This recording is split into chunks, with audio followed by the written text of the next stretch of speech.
Verdaderamente somos bienaventurados al estar escuchando esta palabra. Y si el Señor nos está hablando esta palabra, es porque Él la cumplirá. Y el hecho que estemos escuchando esta palabra es porque Él desea que como su novia nos preparemos. Esto es Apocalipsis 19, versículos del 7 al 9, es decir, han llegado a las bodas del Cordero. Amén. Y su esposa se ha preparado.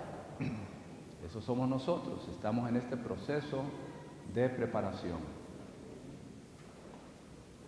Si usted es joven, hay tiempo. Si usted es de más edad, hay tiempo. Hay tiempo suficiente, pero no hay tiempo que perder. Amén. Podemos esperar y apresurar su venida. Estamos aquí con el deseo que nuestro amado novio regrese. Él dijo, vengo pronto. ¿Y cuánto tiempo ha pasado ya?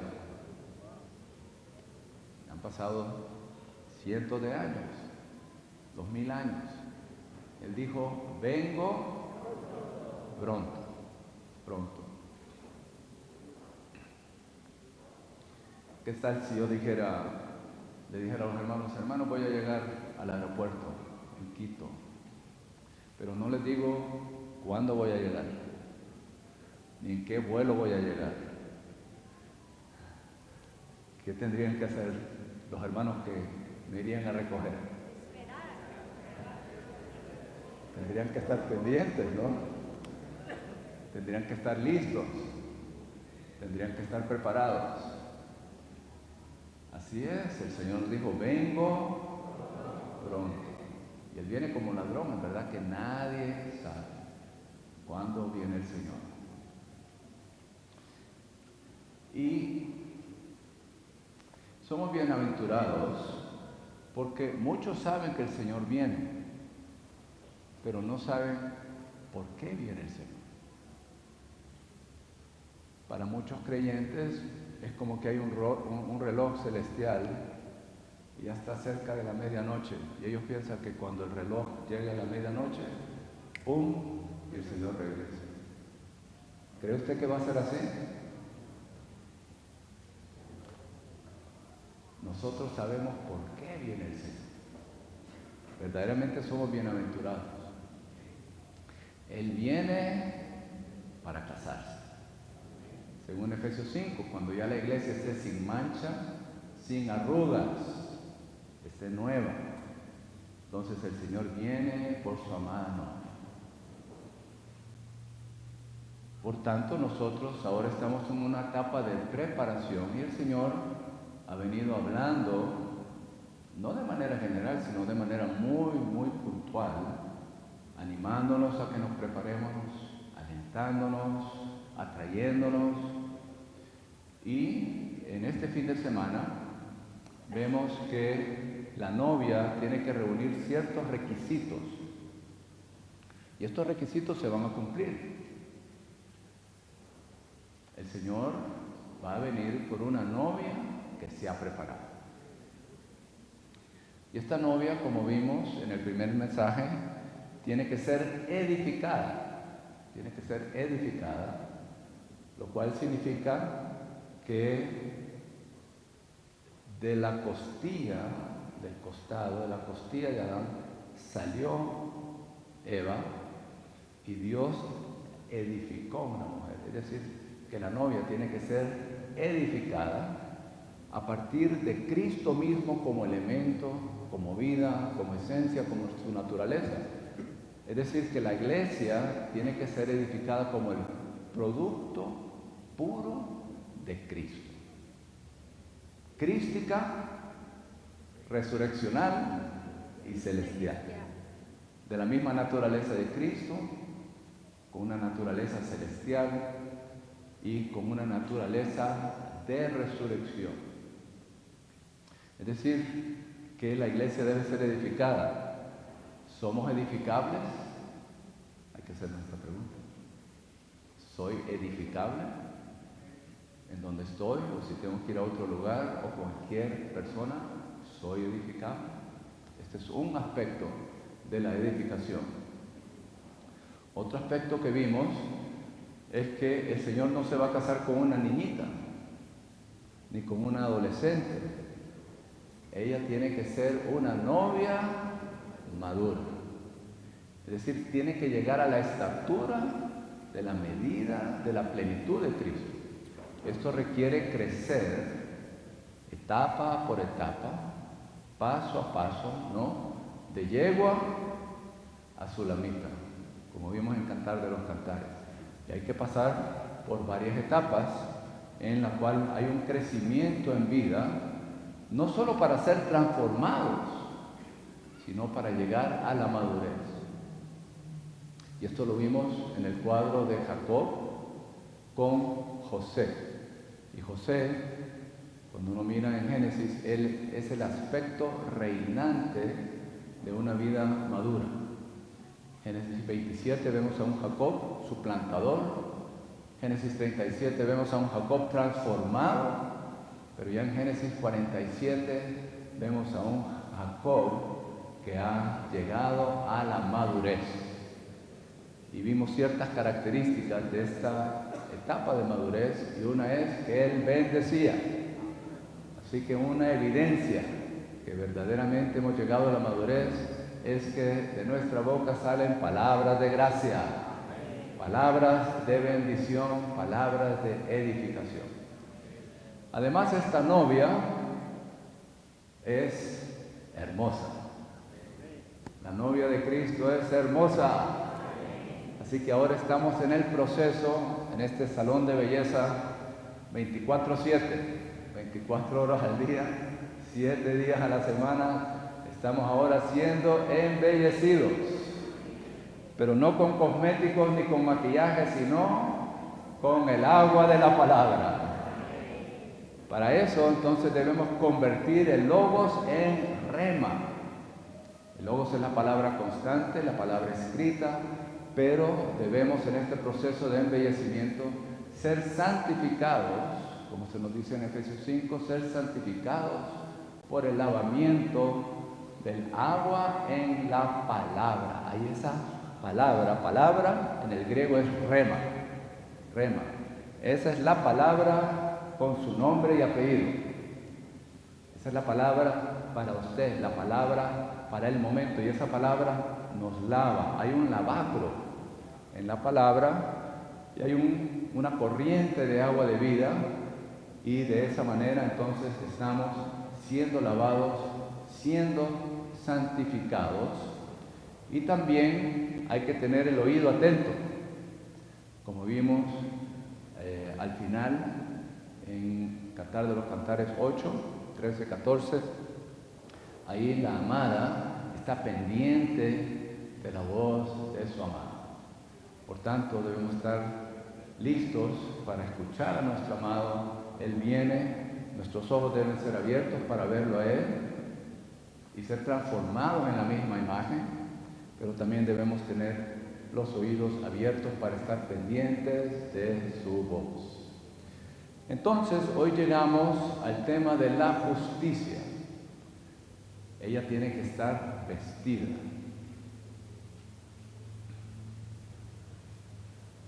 Si es bella,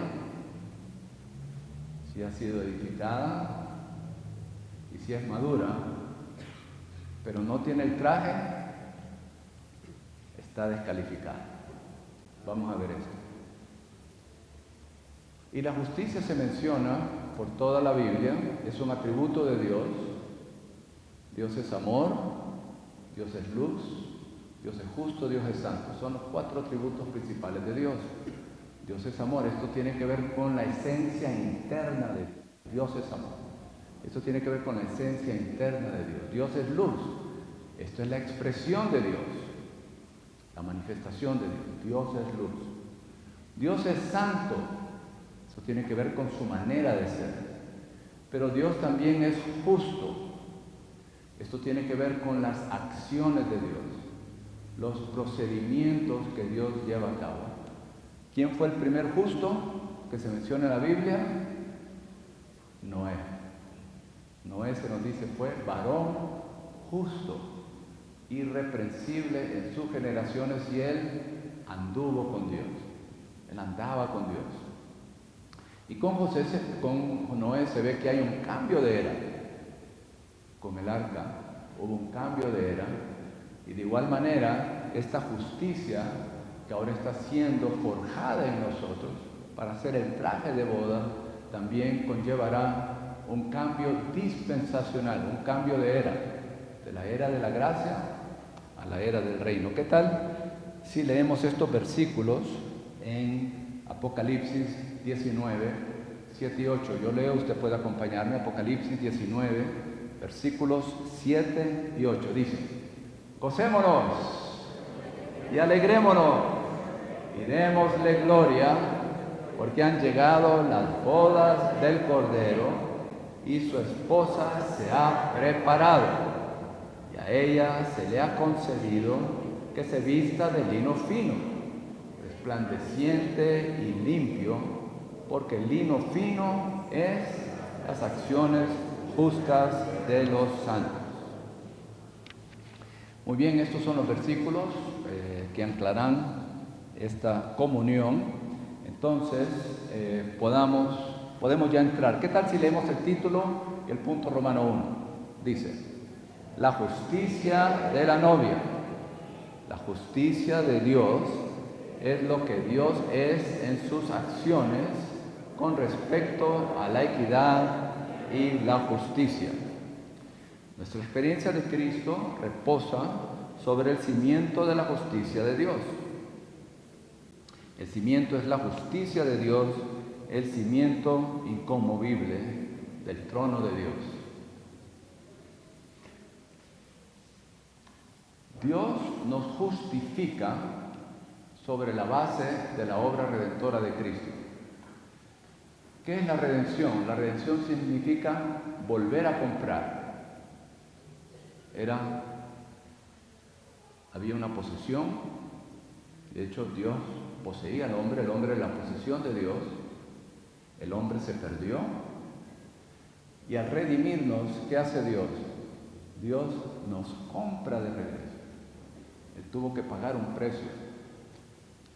Tal vez este ejemplo ayude, de un niño, tenía un barquito, andaba con el papá, fueron a un río, entonces en la corriente ahí en el canal iba el barquito, el niño iba con el papá, iban corriendo, viendo el barquito, pasaron unos arbustos, perdieron de vista el barquito y luego vieron que otro niño se había apoderado de ese barquito. Y un niño, el primer niño le dijo al segundo niño: dame mi barquito. Y el otro niño le dijo: no, es mío. Es mío. ¿Era de él? No. Lo robó, se apoderó de él, no era su posesión. ¿Qué tuvo que hacer el papá? Pagar de nuevo por el barquito que ya le pertenecía. ¿Qué hizo nuestro Señor? Él pagó el precio. Él derramó su sangre, porque cada uno de nosotros nos perdimos. Y ahora Él nos compró de regreso, derramando su sangre preciosa. Por ende, en Romanos 3 se nos dice que Él nos ha justificado gratuitamente por la redención que es en Cristo Jesús. Romanos 3, 23 y 24. Es decir, con base en esa redención, la obra redentora de Cristo, ahora Dios nos justifica. Y eso significa que Dios nos acepta conforme a la norma de su justicia. Dios nunca baja la norma. Así como Dios es justo, usted y yo en la obra redentora de Cristo somos así de justos como el Dios justo. ¿Qué le parece? Esta es la obra redentora de Cristo para que Dios nos justifique. Y en Salmos 89, 14 se nos dice que la justicia y la equidad son el cimiento de su trono. Es decir, que antes de la redención de Cristo, Dios tenía que condenarnos, porque Él es justo. Todos nosotros, antes de la obra redentora de Cristo, estábamos bajo la condenación de Dios, porque Dios es justo. Dios tenía, por su justicia, tenía que condenarnos. Todos íbamos al lago de fuego, todos, cada uno de nosotros. Pero ahora, por la obra redentora de Cristo, Dios está obligado a perdonarnos. Si Dios no nos perdona, se desmorona el trono. Porque el trono está basado, el cimiento del trono de Dios es la equidad y la justicia. Dios sería injusto si Él no nos perdona sobre la base de la sangre derramada de Cristo. ¡Aleluya! Dios está obligado a perdonarnos por la sangre redentora de Cristo. ¿Qué tal si le dice eso a su vecino?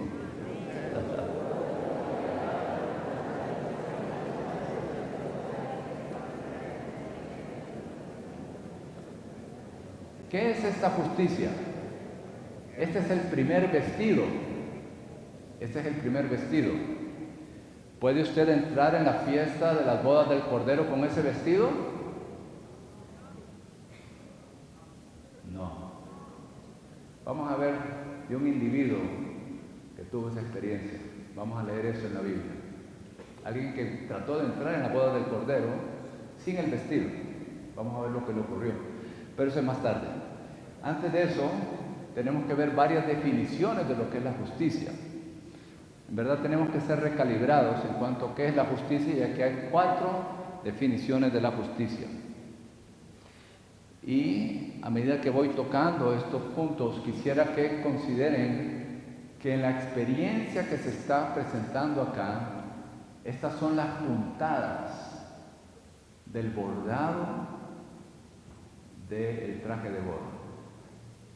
Estas son las acciones justas de los santos, no es la justicia.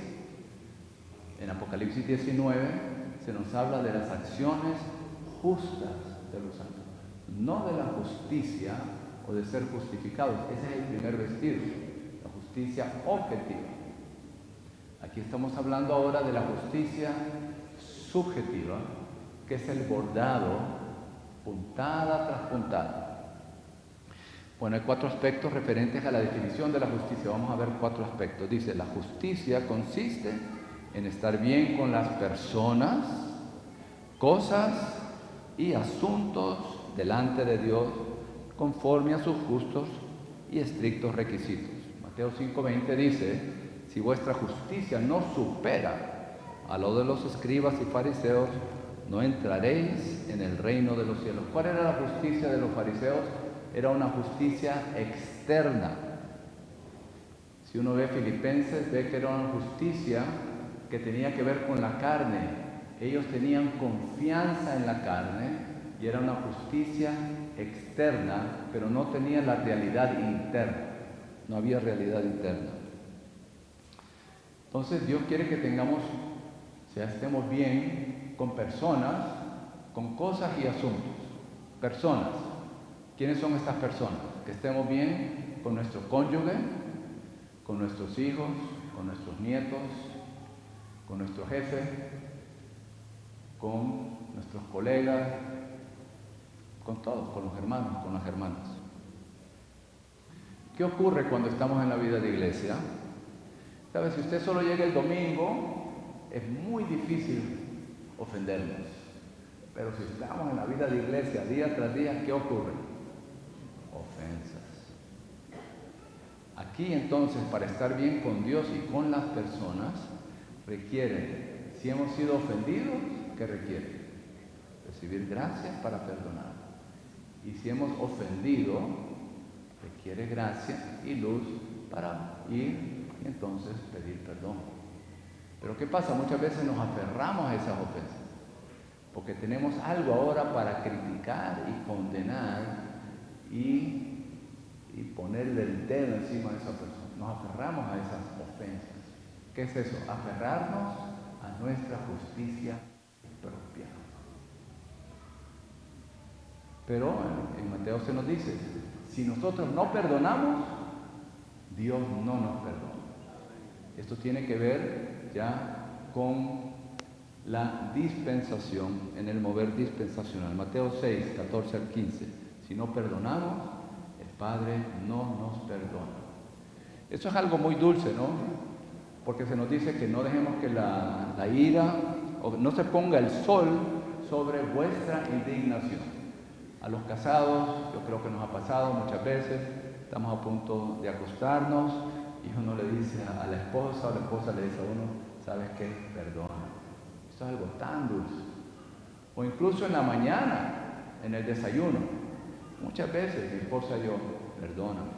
Yo a ella conmigo. O incluso me ha pasado a mí, y he visto en la mesa del Señor, antes de que se pase el pan, la copa, incluso en la misma reunión he visto que alguien se ha levantado para ir a pedirle perdón a alguien más. ¿Para qué? Para tomar la mesa. Esto es muy precioso. Es decir, estar bien con las personas. Esto es algo que debemos recibir luz y gracia para estar bien con todas las personas. Bueno, también tenemos que estar bien con las cosas. No le puede pegar al gato. No le dé una patada al perro. Usted viene enojado, abre la puerta, ve al gato, ¡pam! Usted ya ha sido injusto con el probo del gato. Le da una patada al perro. Injusto con el perro. Se le acabó la tinta al lapicero, lo tira contra la pared. Es injusto con el bolígrafo y con la pared. Con cosas nos reímos. Pobre gato, pobre perro, ¿no? Y cuando hay más perros, más problemas, ¿no? Porque ladran, uno se enoja con los perros, uno está tratando de tener una conversación y los perros están ladrando. Bueno, hay que ser justos con las cosas y justos con los asuntos. Cuando paga los impuestos, la declaración tributaria, nadie lo está viendo usted allí, a menos que se aparezca el auditor después de varios años, ¿no? Hay que ser justos incluso en pagar los impuestos, en la declaración tributaria. A César hay que darle a César lo que es de César y a Dios lo que es de Dios. ¿Qué son estas? Puntadas. Puntadas en el vestido bordado. Bueno, la segunda definición tiene que ver con que la justicia es la expresión externa del Cristo que vive como Espíritu en nosotros. Esto tiene que ver con el ministerio del Espíritu y el ministerio de la justicia.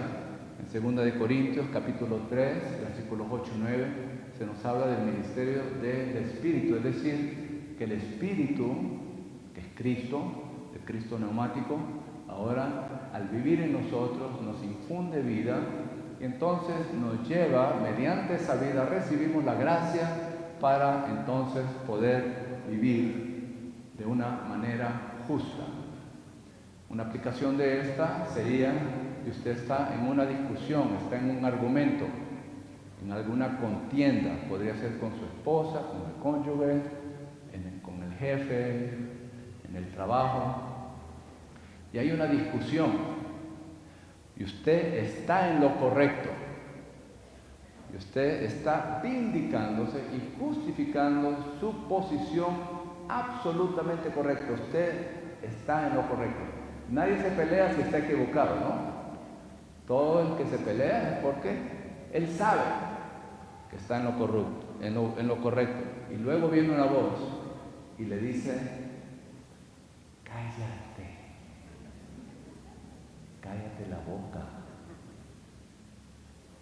En esa derrota, ahí viene la puntada. Usted perdió el argumento, pero ganó la puntada de esa vestimenta. O la esposa le prepara algo y no está a su gusto, y usted empieza a decir algo, y la voz por dentro le dice, cállate, come y sonríe.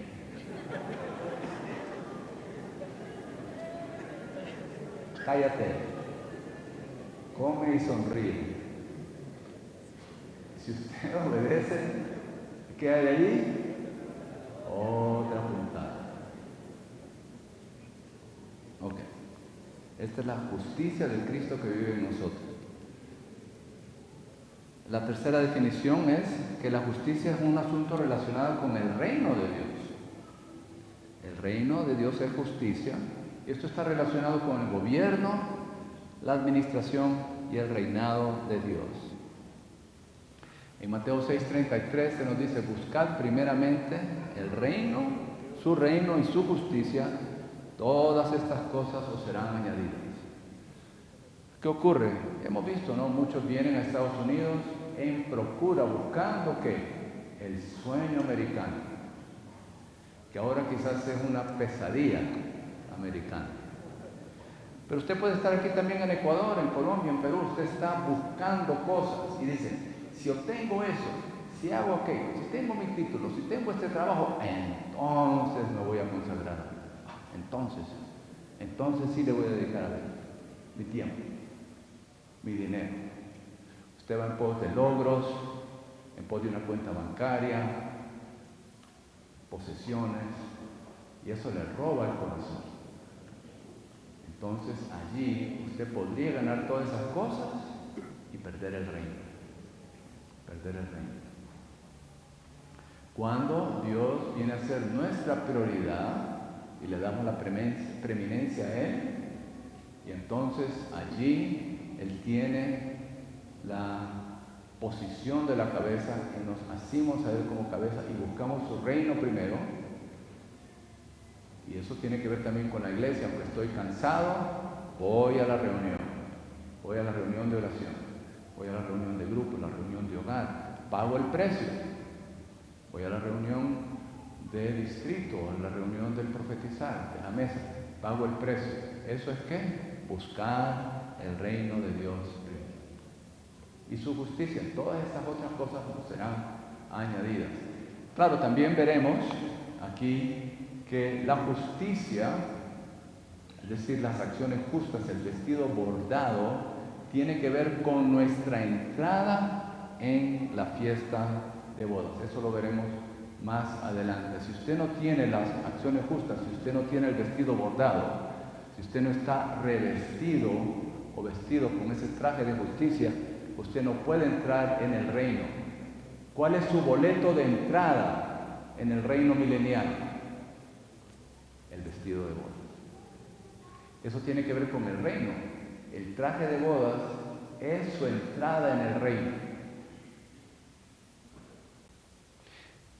Muy bien. El cuarto aspecto dice: la justicia es un asunto relacionado con el hecho de que estemos bien con Dios en nuestro ser.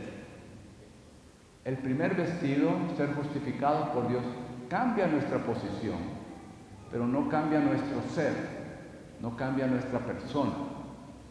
Por ende, aquí esto es más intrínseco, pero en 2 Corintios 5:21 dice: al que no conoció pecado, por nosotros lo hizo pecado, esto es Cristo, para que nosotros viniésemos a ser justicia de Dios en Él. Por ende, Dios nos está haciendo a nosotros justicia misma, es decir, Él está trabajando intrínsecamente en nosotros para que no solo seamos justos en posición o justificados, sino incluso justos en nuestra manera de ser, en lo que nosotros somos. Muy bien, creo que con esto podemos ir a este próximo punto. Dios es justo en la sangre de su Hijo. Esa es la justicia de Dios aplicada a nosotros.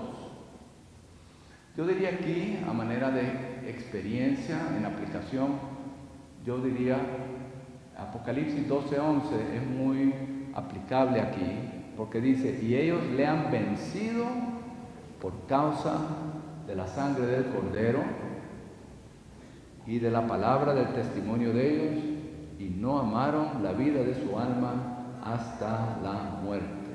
Es decir, que vencemos toda la acusación del enemigo apreciando la sangre, valorando la sangre, y con eso se le calla la boca al enemigo. ¿A quién va a creer usted? ¿La mentira del enemigo o la palabra de Dios?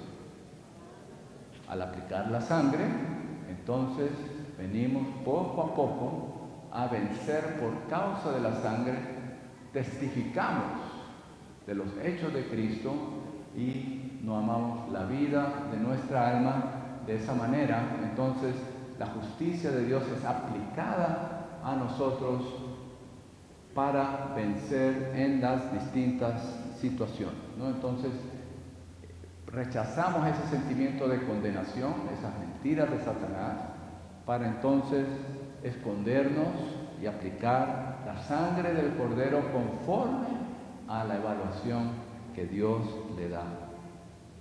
Eso requiere confesión.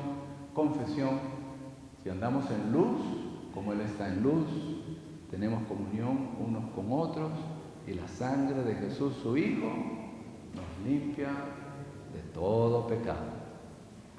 Si confesamos nuestros pecados, Él es fiel y justo para perdonarnos de nuestros pecados y limpiarnos de toda injusticia. Bueno, vamos ahora a la aplicación de esta justicia a la novia. Hemos visto estas 4 definiciones de la justicia. Hemos visto la aplicación de esta justicia a nosotros. Pero ahora quisiera enfocarme en lo que es la justicia aplicada a la preparación de la novia. Y esta es una palabra de justicia, este es alimento sólido, por ende quisiera que abrieran su ser, reciban la luz, reciban la gracia, y en particular los que hemos estado más tiempo en el Señor, en la vida de iglesia, es importante que ustedes puedan recibir esta palabra, incluso testificar en cuanto a ella. De nuevo, hay 2 vestidos. ¿Qué tal si leemos Salmos 45 y versículos 13 y 14? Y aquí hay una nota muy buena, porque ahora estamos viendo que hay 2 vestidos. En el versículo 13 dice que la hija del rey es toda gloriosa dentro de la morada real. Su vestido es una obra tejida con brocado de oro. Ese es el primer vestido. El primer vestido nos cambia de posición y nos da el derecho, nos hace aptos para estar en la casa de Dios, para estar en la morada real. Pero el segundo vestido está en el versículo 14, que dice: ella será conducida al rey en vestido bordado. Ese es el segundo vestido. Estas son las acciones justas de los santos. Es el lino fino, resplandeciente y limpio. Es un vestido bordado, puntada tras puntada, que nos hace aptos para estar en la presencia del Rey, para casarnos con Él. Es otra justicia, es el segundo vestido. El primer vestido nos hace aptos para estar en la presencia del Dios justo. El segundo vestido nos hace aptos para estar en la presencia del Rey, para casarnos con Él. Este es el segundo vestido. Claro, aquí les recomiendo esta nota 14. Yo creo que está bien, puedo leer aquí, pero se la recomiendo. Salmos 45, versículo 14, nota 1. Dice: otra vestidura, la segunda capa que nos recubre, la cual representa que la iglesia será conducida a Cristo el Rey, vestida con las acciones justas de los santos, a fin de cumplir los requisitos de Cristo para su matrimonio. Estas son las acciones justas. Apocalipsis 19. La reina en este salmo tiene 2 vestiduras. La primera vestidura, el oro de Ofir, obra tejida con brocado de oro, corresponde a Cristo como nuestra justicia objetiva, la cual es para nuestra justificación. Hemos sido justificados por la fe. La segunda vestidura, el vestido bordado, corresponde al Cristo bordado en nuestro interior. Bordado en nuestro interior, mediante la obra transformadora efectuada por el Espíritu, y es manifestado ¿de qué manera? En las acciones justas, nuestras acciones justas, subjetivas, las cuales son para nuestra victoria. La primera vestidura es puesta sobre nosotros a fin de que podamos permanecer firmes en la presencia de Dios, el Dios justo. Mientras que la segunda vestidura es entretejida en nuestro carácter, bordada en nuestro ser, a fin de que podamos permanecer firmes delante del Rey. Muy bien, esto es en cuanto a esta primera vestidura y segunda vestidura. ¿Cuál es entonces la primera vestidura? La justicia objetiva. ¿Cuál es la segunda vestidura? La justicia subjetiva. Y entonces debemos enfocarnos ahora en esta segunda vestidura, que es la justicia subjetiva, que conforme a Apocalipsis 19 es ¿qué? El lino fino, resplandeciente y limpio, las acciones justas de los santos. Bueno, vamos primero a Mateo 22 para ver qué le ocurrió a alguien que no tenía este vestido, pero quiso meterse, a colarse, ¿no? Quiso meterse, trató de colarse en la fiesta de bodas, pero sin un vestido, no venía apropiado, vestido apropiadamente. En el versículo 2, Mateo 22 dice: el reino de los cielos ha venido a ser semejante a un rey que hizo fiesta de bodas para su hijo. El Padre, Dios el Padre, en su economía, está preparando ahora una fiesta de bodas. ¡Qué deleite! Consideren, qué deleite serán esas fiestas de bodas. Por 1000 años. 1000 años. Ese es un día para Dios. Luego viene la eternidad. Pero esa fiesta de bodas, un año para el Señor, son como 1000 años para nosotros. La fiesta de bodas, en un deleite, por 1000 años, consideren. Y ella, la novia, se ha preparado. Es bella, es justa, está vestida apropiadamente con el traje de bodas, es madura. En las bodas de hoy, lamentablemente, todo está patas arriba. ¿Quién es el foco de atención? La novia. Pero en esta boda, ¿quién va a ser el centro de atención? Nuestro novio. Nuestro novio. En esta boda, él va a ser el centro de atención. Sin embargo, debemos prestar atención a cómo ella está vestida, al traje de bodas. Y ella ahora es igual a él en vida, naturaleza, expresión, vivir, no en la deidad. Ciertamente Dios no comparte su deidad con nosotros, pero sí comparte su vida, su naturaleza, su gloria, incluso Dios la comparte con nosotros. Así que ella ahora ha llegado a estar al mismo nivel que su amado. Ok, ¿qué le pasó entonces a esta persona? En el versículo 11 dice: y entró el rey para ver a los convidados, y vio allí un hombre que no estaba vestido con traje de bodas. ¿Él era un incrédulo? No, era un creyente, pero no estaba vestido apropiadamente. ¿Qué ocurrió? Versículo 12: amigo, ¿cómo entraste aquí sin tener traje de boda? Y él enmudeció. Antes se vindicaba, antes se justificaba, antes vivía en su justicia propia.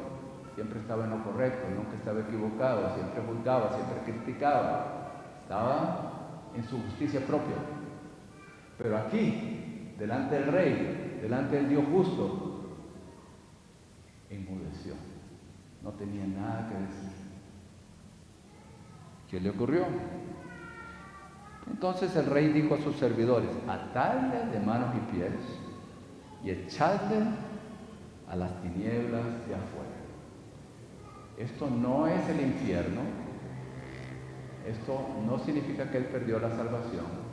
No significa que él fue echado al lago de fuego. Eso significa que él se perdió las bodas del Cordero. Él se perdió el galardón del reino milenario. Él se perdió la corona de justicia. Una vez salvos, si hemos confesado nuestros pecados, hemos aceptado la muerte redentora de Cristo, hemos sido perdonados de nuestros pecados, hemos recibido vida eterna en Cristo, somos salvos eternamente. Salvos eternamente. Estaremos ahí en la Nueva Jerusalén por la eternidad. Pero si no vivimos por esa vida, si no hay una expresión de la justicia de Dios en nuestro vivir, si Cristo no vive en nosotros, no es expresado en nosotros, entonces no tendremos ese traje de bodas. Por ende, habrá crujir de dientes y llanto. ¿Cuál es ese llanto? Es que esa persona estará diciendo: pude haber pagado el precio y no lo pagué. Pude haber aceptado esa voz que me decía: cállate, y no me callé. Pude haber pedido perdón y no pedí perdón. Ahí va a haber el crujir de dientes por haberse perdido esa fiesta de bodas por 1000 años. Así que no es un castigo eterno, pero sí es una disciplina dispensacional que durará 1000 años. Y yo creo que allí principalmente es un asunto, ese llorar y el crujir de dientes, es decir, desperdicié mi tiempo, desperdicié el tiempo, no redimí el tiempo, lo desperdicié y no gané a Cristo, no pagué el precio. Bueno, entonces hay dos clases de vestido. El primer vestido es el vestido en Lucas 15, cuando el hijo pródigo regresa a la casa del padre. El padre no le dio de comer primero. ¿Qué hizo? Le puso un vestido encima. Dice Lucas 15, 22, sacad pronto el mejor vestido y vestid. ¿Qué es ese vestido? Ese es el primer vestido. El vestido que nos hace aptos para estar delante del Dios justo. Es decir, hemos sido justificados por la fe. Por la fe. Ahora, vamos ahora ya más específicamente en cuanto a cómo se borda, cómo se prepara este segundo vestido. Y para eso tenemos que considerar que este segundo vestido tiene que ver con nuestra expresión. La justicia subjetiva es la expresión en nuestro vivir, que Cristo sea expresado en nuestro vivir. Eso toca nuestro ser, nuestra persona, nuestro vivir. Eso significa que Cristo tiene que ser expresado en nuestra alma. El alma tiene dos funciones. Es un órgano de disfrute, es un órgano de expresión. Claro, para que haya expresión se requiere disfrute. Primero el disfrute, pero luego la expresión. Cristo entonces desea ser expresado mediante nuestra alma. Ese es el lino fino, esas son las acciones justas de los santos. Cristo expresado en nuestras acciones, en lo que hacemos, en lo que llevamos a cabo. No solo internamente, sino expresado en nuestras acciones. Entonces, ¿cómo se produce este traje de bodas? Esto requiere que seamos despojados y que Cristo sea añadido a nosotros. Es un proceso de ser despojados y de ser infundidos, que haya una infusión. El alma natural, ¿qué expresa? Expresa al yo. expresa lo que somos. Y la mayor expresión del yo es la justicia propia. La justicia propia. ¿Qué tiene que ocurrir entonces para que sea forjado y bordado este vestido dentro de nosotros? Dos cosas tienen que ocurrir. Por una parte, Cristo, como Espíritu vivificante, debe tener libre vía en cada uno de nosotros para expandirse de nuestro espíritu a nuestra alma, renovar nuestra mente, santificar nuestros sentimientos, doblegar, subyugar, conquistar nuestra terca voluntad. Ese es el proceso en el cual le damos vía libre a Cristo para que se extienda, se propague en nuestra alma. Eso es lo primero. ¿Qué es lo segundo? Lo segundo tiene que ver con que nuestra alma natural, con el yo, con la justicia propia, sea aniquilada, sea destruida. Este es el segundo paso. ¿Qué es entonces la justicia propia? Definamos esto. Es mi sentir, mi sensación de lo que es correcto. Mi sentir, mi sensación, esto es correcto. O mi evaluación, mi sentir, mi sensación de lo que es correcto o incorrecto, el bien y el mal. Estamos convencidos. Yo estoy en lo correcto. Esa es la justicia propia. ¿Cuántos líderes mundiales no cometen atrocidades para defender lo que ellos dicen es lo correcto? Mucha gente muere para ellos defender lo que ellos dicen que es correcto ante sus propios ojos. Bueno, dentro de nosotros tiene que llevarse a cabo este proceso en el que nuestra justicia propia es aniquilada, es destruida. Porque esa justicia propia es el yo expresado. Si usted expresa el yo con la justicia propia, eso significa que el alma está siendo expresada y no Cristo. Eso significa que usted no tiene el traje de bodas. Por eso aprecio mucho esta frase en Filipenses 3, dice, y ser hallado en Él. Este es Pablo, Filipenses 3, y ser hallado en Él. Es decir, hallado en Cristo, en mi espíritu vivificante, en la unión orgánica con Él. ¿A dónde? En el supermercado, al manejar el carro, con la familia, en el trabajo. Ser hallado en Él. A veces uno está en un restaurante, en un supermercado, y ve a algunos santos, ¿y qué hacen? Se esconden. No lo quieren ver. O tal vez usted se esconde. Nosotros nos escondemos. Y a veces estamos en el restaurante, vemos a los santos y sonreímos.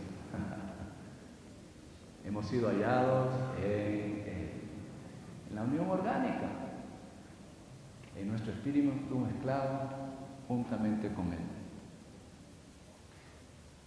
Entonces, Pablo continúa en Filipenses 3, dice, no teniendo mi propia justicia, que es por la ley. Ahí Pablo define ser hallado en Él, no teniendo mi propia justicia, que es por la ley. ¿Qué significa tener nuestra propia justicia, que es por la ley? Una justicia fabricada por nuestro esfuerzo humano, incluso por tener ciertas normas que hemos internalizado. Y usted impone esas normas en otras personas.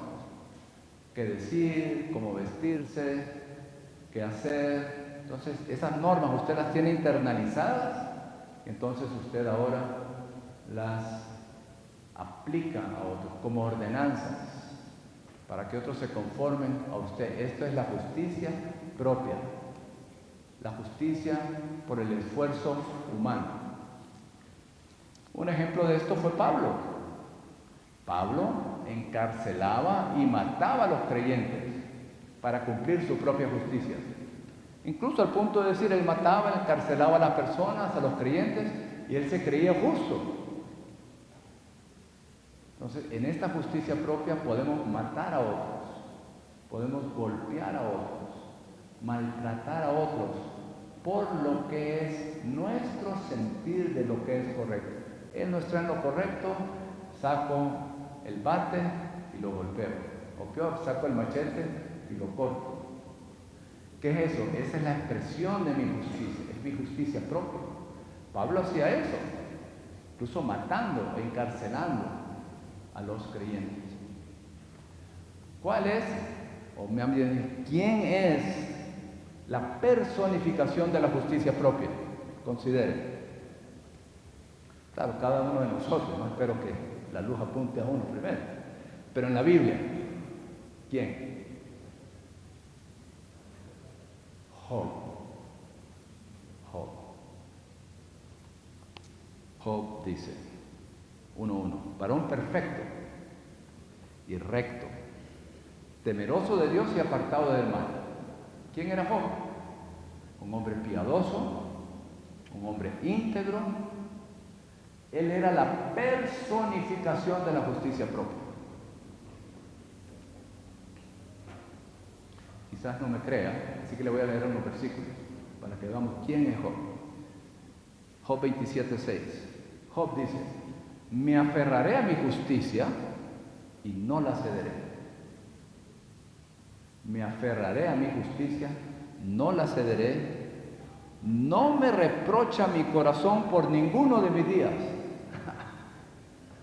No me reprocha mi corazón, es decir, que en todos los días de mi vida, en mi corazón no me reprocha. Me aferro a mi justicia y no la voy a ceder. ¿Qué es esto? Justicia propia. Se pone peor esto. Ok. Job 23:3-4 dice, si pudiera saber a dónde hallar a Dios. Es decir, que él no sabía dónde estaba Dios. Esta justicia no era de Dios, era él mismo. Y Dios no estaba allí, él no tenía a Dios, estaba apartado de Dios. Y él dice, si pudiera hallar a Dios. Es decir, que él no tenía a Dios, estaba apartado de Dios. Si pudiera hallar a Dios para arrepentirme, no. Si pudiera hallar a Dios para poder llegar hasta su asiento, es decir, quiero encontrar a Dios y ver a Dios en su trono. ¿Para qué? Presentaría mi causa delante de Él y llenaría mi boca de argumentos. ¿Para qué quería encontrar a Dios? Para pelearse con Él, para discutir con Dios, para argumentar con Dios. ¿Se imagina? A ese punto llega el hombre justo ante sus propios ojos. Él quería encontrar a Dios, no tenía a Dios, quería encontrar a Dios, ir al trono de Dios para pelearse con Dios. Esto es lo insensato del hombre justo ante sus propios ojos. Versículo 18, Job 13. Yo he preparado mi causa, sé que seré justificado. ¡Qué confianza delante de Dios! Yo sé que Dios me va a justificar. ¿Estaba en la luz o estaba en tinieblas? El hombre justo en su propia opinión está en tinieblas. ¿Podía él expresar a Dios? No, porque él era justo ante sus propios ojos. ¿Qué tenía que ocurrir entonces? Él tenía que ser demolido. Tenía que llevarse a cabo ciertas cosas drásticas en la vida de él para que él fuera demolido, para que él fuera despojado. ¿Qué ocurre cuando nos aferramos a nuestra integridad? ¿Qué ocurre cuando nos aferramos a nuestra propia opinión, a nuestra justicia propia? Usted ahí está activando el proceso para ser demolido y despojado. ¿Pero hace Dios esto? No lo hace. ¿Quién lo hace? Satanás. Satanás estaba ahí operando con todas esas catástrofes, con todo lo que ocurrió a Job. Finalmente, él fue despojado. Pero, santos, cuando somos tercos, somos obstinados, nos aferramos a nuestra justicia propia, no cedemos, no pedimos perdón, nos aferramos a nuestra integridad, a nuestra justicia, allí está el proceso. Usted está activando el proceso de despojamiento, de ser despojado, de ser demolido. Pero hay esperanza. Él llegó al capítulo 42 y dijo: de oídas había oído de ti, mas ahora mis ojos te han visto. Por tanto, me aborrezco y me arrepiento en polvo y ceniza. Es decir, que él finalmente vio quién era Dios y qué era lo que Dios era. Y entonces él finalmente vio, y que al ver a Dios, ¿qué ocurre? Nos arrepentimos, nos aborrecemos. Ahora, en este proceso en el cual estamos siendo demolidos y siendo despojados para ser despojados de nuestra justicia propia, que es la expresión del yo, a fin de que entonces Dios pueda bordar este vestido, de bodas. Primera de Pedro 5:6 dice: sed humillados. Es decir, en este proceso debemos aprender a humillarnos. Debemos aprender a obedecer, a ser subyugados. Primera de Pedro 5:6 dice: sed humillados, pues, bajo la poderosa mano de Dios, para que los exalte a su debido tiempo. No insistimos, no resistimos, somos humillados, dejamos que Dios nos humille. Esto es activo-pasivo. Él nos humilla, nosotros cooperamos con eso, y de esta manera verdaderamente podemos recibir la gracia. Entonces, estas son las puntadas. Muy interesante, Romanos 8:14, este es un nuevo versículo para mí. Dice que cuando andamos conforme a nuestro espíritu, cumplimos los requisitos de la justicia. Interesante.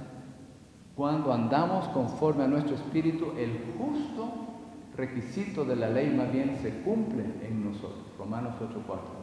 Es decir, que andamos en nuestro espíritu mezclado. Cristo es expresado en nuestro servicio práctico, en nuestro servicio en la vida de iglesia, en nuestro servicio con los jóvenes, con los niños, en nuestro trabajo, en nuestra familia, cuando andamos de compras, cuando andamos manejando. Cristo es expresado en nuestro vivir. Ya no es la expresión de la cultura, ni de alguna clase social, ni de ningún elemento divisivo. Ok. Pablo, Job. Volvamos a Pablo, porque dio un ejemplo negativo de Pablo. Pero Pablo no se quedó allí, sino que más bien él dijo en Filipenses 3: y ser hallado en él, no teniendo mi propia justicia. Quisiera hacer aquí una aplicación para todos nosotros. Y esto está en 1 Corintios capítulo 9, versículo 22. Y es la siguiente: Pablo llegó a ser todo para todos los hombres. Pablo llegó a ser todo para todos los hombres. Cuando Dios nos despoja de nuestra justicia propia y Él teje, Él borda ese vestido de lino fino, la evidencia, la expresión en nuestro vivir es que usted es todo para todos los hombres. Considere, Pablo, ¿qué era? Judío de judíos, fariseo de fariseos, entrenado bajo los pies de Gamaliel, oriundo de Tarso, romano por nacimiento. Él era un genio, y era judío y orgulloso de ser judío, fariseo de fariseos. ¿Qué hace Dios? Dios escoge a este judío y lo hace apóstol de los gentiles. Exactamente lo opuesto a lo que él era. ¿Sabe? Una vez yo estuve allá en Jerusalén, traté de entablar una conversación con un judío y esa persona me miraba como que si yo fuera un perro. Porque a los ojos de él eso era lo que yo era, un perro inmundo. ¿Sabe? Los perros van a estar fuera de la Nueva Jerusalén, ¿no? Pero bueno. Punto es de que somos, ante los judíos, somos perros, los gentiles, inmundos. Dios tomó a este judío y lo envió a los gentiles y lo hizo apóstol de los gentiles. ¿Qué tuvo que ocurrir entonces en Pablo? Él tuvo que despojarse de sus costumbres, de sus tradiciones, de sus conceptos, de sus ordenanzas, todo lo que él era. Él tuvo que despojarse de eso para ser hecho todo a todos los hombres. Esta porción de Primera de Corintios 9, muy preciosa. Y se aplica a nosotros. Versículo 20 dice, bueno, el 19, me he hecho esclavo de todos para ganar a un mayor número. Me he hecho a los judíos como judío para ganar a los judíos. A los que están sujetos a la ley, aunque yo no esté sujeto a la ley, como sujeto a la ley, para ganar a los que están sujetos a la ley. A los que están sin ley, como si yo estuviera sin ley. No estando yo sin ley respecto a Dios, sino dentro de la ley con respecto a Cristo, para ganar a los que están sin ley. Me he hecho débil a los débiles, para ganar a los débiles. Y aquí dice, a todos me he hecho todo. Este es el testimonio de Pablo. A todos me he hecho todo para que de todos modos salve a algunos. Este es el ejemplo de Pablo. Les doy otro ejemplo. El hermano Ron Kangas ha mencionado esta anécdota, es muy preciosa. En 1973, en una conferencia en Akron, Ohio, después de la reunión, están allí en una casa y entonces una hermana muy efusiva, muy expresiva, va y ve al hermano Lee y le dice, hermano Lee, está comiendo queso. Y el hermano Lee le dice, sí, con las galletas Ritz, las Ritz Crackers, no sé si las tienen acá, ¿no? No es que esté promocionando esa galleta, es bueno que prueban. Estaba comiendo queso con galletas Ritz. Y ella le dice, pero yo no sabía que los chinos comían queso. Y él le dice sonriendo, hermana, yo no soy chino. Por fuera él era chino, pero por dentro ya no era chino. De otra manera no hubiera podido ganar a los estadounidenses que estaban ahí. Década de 1960, hippies. Conocí a un hermano que entró en la vida de iglesia en aquel tiempo. Tremenda melena, tremenda barba, vestido con una tapa y descalzo. Y se iba al frente, donde estaba el hermano Lee ministrando, al frente, descalzo, meneando así los pies, los dedos. Y venía a las reuniones, el hermano Lee ministrando la palabra, cuidando a todos esos hippies. Luego se cortó un poco el pelo, se cortó un poquito la barba, se puso sandalias, se quitó la bata esa y vino vestido. Ese fue el proceso de transformación. Si usted es justo en su propia opinión, usted nunca podría ministrarle a esa persona. Usted tiene que bajarse al nivel de las personas, a los débiles como débiles, al judío como judío, al gentil como gentil, al serrano como serrano, al costeño como costeño. ¡Aleluya! Ese fue el hermano Lino. Y nosotros, santos. ¿Sabe? Ahora hay un mover dispensacional. El Señor está levantando algo muy precioso en Europa. Ganó a los alemanes. Una vez mi hermano estaba viviendo allá en Alemania, yo fui con mis hijos y andábamos en un bosque, caminando. Y yo andaba caminando, platicando con mi hermano. Claro, mis niños tenían como 4 años, 5 años, entonces estábamos jugando. Y entonces mi hermano se detuvo, dejó de hablar conmigo y quitó a mis niños del lado izquierdo del sendero donde andábamos, en medio de un bosque. ¿Por qué? Porque 2 alemanes venían en sus bicicletas para atropellar a mis hijos. ¿Sabe por qué? Porque no andaban en el lado derecho, sino que andaban en el lado izquierdo. Y estaban a punto de atropellarlos. ¿Para qué? Para que el resto de sus vidas en el bosque anduvieran al lado derecho de la calle. Esos son los alemanes. Usted, ecuatoriano, puede ir allá y ser como los alemanes. Andar siempre a la derecha, en el bosque. Si usted va a ganar a los alemanes, tiene que ser como los alemanes. El Señor ahora está levantando iglesias en Nanterre, en Lille, en Toulouse. Y muchos han ido a Francia. Usted puede ir a Francia como un estadounidense, como un peruano, como un colombiano, como un ecuatoriano. No gana a nadie. Si a duras penas ganamos a los que son como nosotros, ganaría usted a alguien que es de una cultura completamente distinta. ¿Qué tiene que ocurrir? Tenemos que despojarnos de nuestra justicia propia, despojarnos de nuestra cultura, para entonces ser revestidos con lino fino. El Señor vaya bordando puntada tras puntada. Y esto obviamente ocurre en nuestra vida diaria, pero para esto necesitamos un suministro. Quisiera acabar con esta porción. Luego espero que puedan completar este mensaje, confirmando la palabra. Quisiera acabar con estos versículos en Oseas, capítulo 14,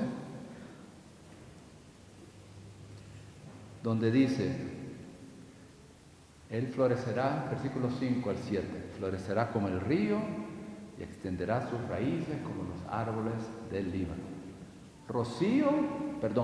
Lirio, una vida de fe, pero raíces profundas, como los árboles del Líbano. Necesitamos raíces profundas para vivir una vida de lirio en fe. Luego, el versículo 6. Será su esplendor como el del olivo y su fragancia como la de los árboles del Líbano. De nuevo, olivo con el fruto del Espíritu, pero las raíces profundas. Finalmente, versículo 7, florecerán como la vid. Ahí está el fruto de las personas, Juan 15. Y su nombre será como el del vino del Líbano. Nuevamente, raíces profundas. 3 veces se mencionan los árboles del Líbano para que tengamos raíces profundas en una comunión ininterrumpida con Dios, y así Cristo pueda ser expresado como nuestras acciones justas, que son el vestido de la novia, para que entremos a la fiesta de las bodas del Cordero. Muy bien, santos, ¿qué tal si oramos de 2 en 2? Luego habrá oportunidad para confirmar esta palabra.